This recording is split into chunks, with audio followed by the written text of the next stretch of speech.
Immutable class कैसे बनाते हैं ये बताऊंगी, how to create immutable class.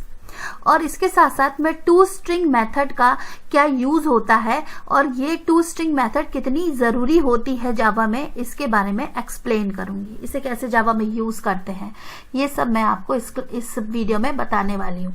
तो आप मेरा वीडियो पूरा देखिएगा, ये बहुत ही इंपॉर्टेंट टॉपिक है। और डेवलपमेंट में जब हम सॉफ्टवेयर डेवलपमेंट करते हैं तो ये जो दो चीजें होती हैं, टू स्ट्रिंग मेथड और इम्यूटेबल क्लासेस, ये बहुत ज्यादा यूज किए जाने वाली चीजें हैं। मैं भी अपने प्रोजेक्ट्स में बहुत यूज करती हूँ इन सब चीजों का। तो चलिए शुरू करते हैं, लेट्स स्टार्ट। तो इम्यूटेबल क्लास क्या होती हैं, क्या इनके फीचर्स होते हैं, मैं पहले आपको ये एक्सप्लेन करती हूँ।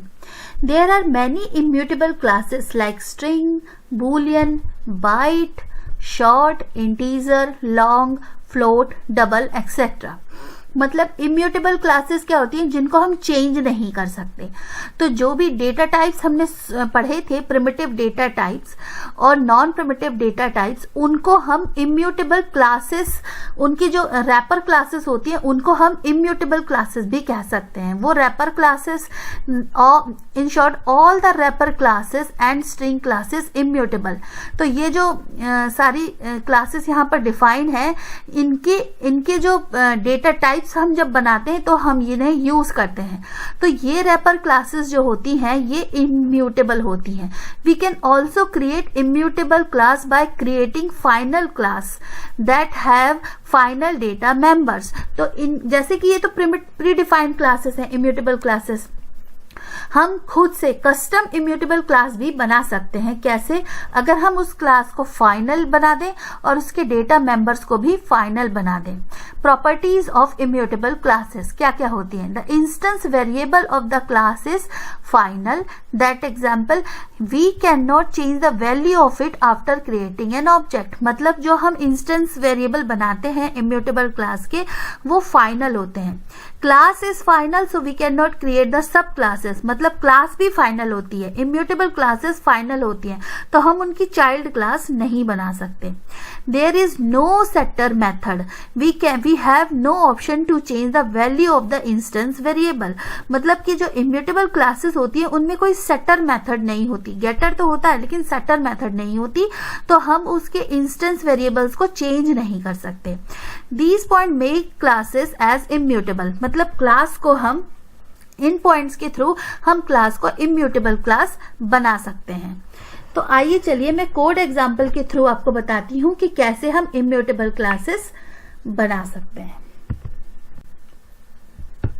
तो इम्यूटेबल क्लास बनाने के लिए फॉर एग्जांपल मैं इस पैकेज में एक क्लास बना रही हूं जिसका नाम मैं रख दूंगी एम्प्लॉई। ठीक है, अब इस एम्प्लॉय क्लास को मैं यहां पर एक क्लास बनाती हूं जो कि है इम्यूटेबल क्लास। कैसे? देखिए, इस क्लास को जब हम देखेंगे अच्छे से तो आप देख रहे होंगे कि ये क्लास में मैंने फाइनल कीवर्ड का यूज किया है। जब भी हम क्लास में फाइनल कीवर्ड का यूज करके बनाते हैं तो वो क्लास इम्यूटेबल हो जाती है, उसे हम चेंज नहीं कर सकते। इसमें हमने पैन कार्ड नंबर जो लिखा है ये भी फाइनल कीवर्ड यूज करके बनाया है, तो इसलिए ये जो वेरिएबल है ये भी फाइनल है, इसको हम चेंज नहीं कर सकते। ठीक है, तो जैसे इसमें हमने गेटर तो बनाया है, गेट पैन कार्ड नंबर, लेकिन हम इसका सेटर हमने यहाँ नहीं बनाया। जैसे मैंने आपको एक्सप्लेन किया था कि इम्यूटेबल क्लास के इंस्टेंस वेरिएबल की हम वैल्यू चेंज नहीं कर सकते। जो हम इसके ऑब्जेक्ट के क्रिएशन के टाइम पे बनाते हैं, वैल्यू देते हैं, वही इसकी वैल्यू रहेगी फाइनल, और वही उसकी सेट हो जाएगी। इस कंस्ट्रक्टर में इसकी वैल्यू सेट हो जाएगी और इस मेथड से हम उसे वैल्यू को फेच कर सकते हैं। लेकिन ना ही हम इसकी सब क्लास बना सकते हैं और ना ही हम इसकी गेटर मेथड, सेटर मेथड बना सकते हैं। तो जैसे अगर मैं इस सिंपल स्ट्रिंग एग्जांपल क्लास में इस इम्यूटेबल क्लास को एक्सटेंड करने की कोशिश करती हूं तो क्या होता है, देखिए एम्प्लॉई। तो तो देखिए यहाँ मुझे ये एरर दे रहा है, क्या the type string example can not sub class the final class employ, मतलब क्योंकि final class remove final modifier of the employ. क्योंकि ये फाइनल है इसलिए हम इसको एक्सटेंड नहीं कर सकते, इसको इनहेरिट नहीं कर सकते। तो यहाँ आपको एग्जाम्पल से समझ में आ गया होगा कि कैसे हम इम्यूटेबल क्लास बनाते हैं फाइनल कीवर्ड का यूज करके, कैसे इसके मेंबर्स, डेटा मेंबर्स को हम इम्यूटेबल बनाते हैं, और कैसे इम्यूटेबल क्लास को सब क्लास मतलब उसकी सब क्लास नहीं बना सकते। कैसे टू स्ट्रिंग मेथड का हम यूज करते हैं जावा में। तो फॉर एग्जाम्पल मैंने यहाँ पर एक क्लास बनाई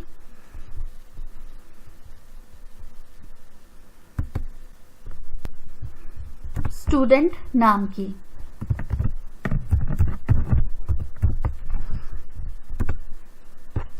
अब जैसे मैं यहाँ पर एक कोड को यहाँ पर लिख रही हूँ, जैसे ये है मेरा कोड, तो स्टूडेंट क्लास का कोड मेरा ये है।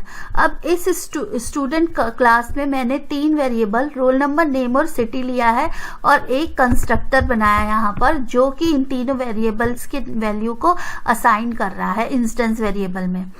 अब यहाँ पर मैंने मेन मेथड में एक दो ऑब्जेक्ट बनाए हैं स्टूडेंट क्लास के, और यहाँ पर मैंने वैल्यू दी है। अब अगर यहाँ पर अगर मैं S1 और S2 को प्रिंट करती हूँ तो मुझे रिटर्न क्या आएगा, देखिए मैं इसे सेव कर देती हूँ और जैसे ही मैं इस क्लास को रन करती हूँ तो मुझे रिटर्न में ये आया स्टूडेंट, और ये कुछ कोड के रूप में मुझे इसका रिप्लाई आया। क्योंकि कंपाइलर राइट्स हियर s1.toString और s2.toString, मतलब इन दोनों में toString मेथड को कॉल करके इसका स्ट्रिंग के फॉर्म में इसकी क्लास का नेम और ये रिप्रेजेंटेशन हेक्साडेसिमल कोड में दे दिया।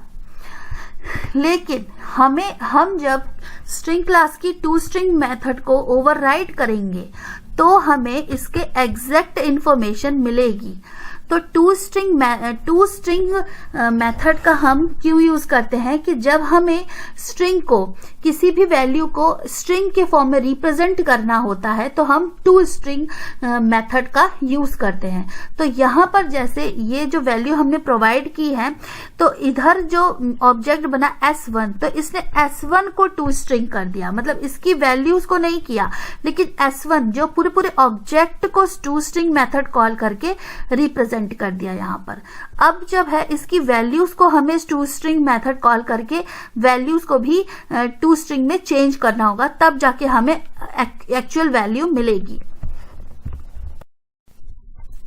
तो अब जैसे ही मैंने टूस्ट्रिंग मेथड को, स्ट्रिंग क्लास की टूस्ट्रिंग मेथड को ओवरराइट कर दिया यहाँ पर, तो अब जो रोल नंबर, नेम और सिटी जो ऑब्जेक्ट्स हैं इनका स्ट्रिंग रिप्रेजेंटेशन हमें यहाँ पर मिलेगा। तो हमें जो है ये ओवरराइड कर देगा टूस्ट्रिंग मेथड ऑफ स्ट्रिंग क्लास को, और हमें जो है इन वैल्यूज की स्ट्रिंग रिप्रेजेंटेशन मिल जाएगा। तो देखिए ये जो क्लास मैंने बनाई है इसमें मैंने यहाँ पर ये स्ट्रिंग क्लास के टूस्ट्रिंग मेथड को यहाँ मैंने ओवरराइड कर दिया और इसमें मैंने रोल नंबर, नेम और सिटी को स्पेस देकर रिटर्न करा दिया।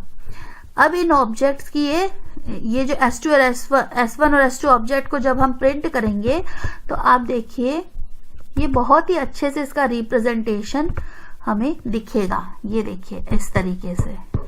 तो ये चीज जो होती है टूस्ट्रिंग मेथड, ये बहुत यूज की जाने वाली मेथड होती है। यहाँ पर क्या था, जब हमने टूस्ट्रिंग मेथड ओवरराइड नहीं की थी तो इसने इस ऑब्जेक्ट का टूस्ट्रिंग रिप्रेजेंटेशन हमें दे दिया था, लेकिन हमें ऑब्जेक्ट में जो वैल्यू है उसका टूस्ट्रिंग हमें रिप्रेजेंटेशन भी बनाना पड़ता है, तब जाके हमें इस तरीके से वैल्यू पास होगी।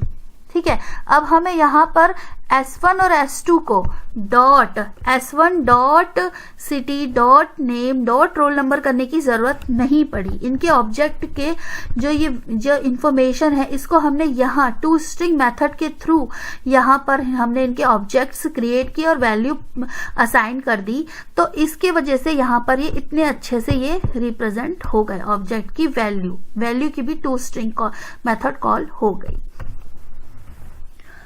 तो मैं आशा करती हूँ कि आपको मेरा ये वीडियो टू स्ट्रिंग पे और कैसे इम्यूटेबल क्लासेस बनाई जाती हैं आपको ये समझ में आया होगा, और क्या टू स्ट्रिंग का इम्पोर्टेंस है और कैसे हम इसको यूज़ करते हैं ये भी समझ में आया होगा। तो आज के लिए बस इतना ही। आगे आप मेरे ऐसे ही वीडियो देखते रहिए, और अगर आपको पसंद आ रहे हैं, कुछ कमेंट्स हैं तो आप कमेंट में बॉक्स में दे सकते हैं। तो thank you very much, bye bye.